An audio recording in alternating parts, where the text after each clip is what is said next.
จัน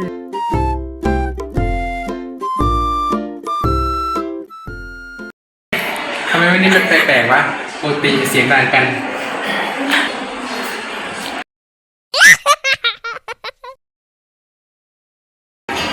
นะวันนี้คุณมาเหรอมาดิเอ้าไปไหนแล้วคุณทำไมไปนั่งด้านหลังวะ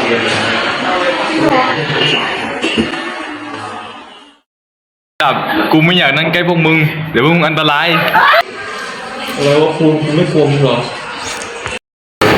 พวกมึงทุกคนอยากลองดีใช่ไหมโดยเฉพาะเลิศชัย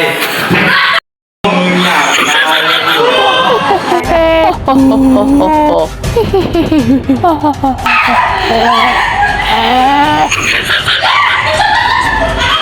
ไม่ลบหลู่ถึงพระพันคูอีกแล้วเป็นไงล่ะไอ้น้องเฮ้ย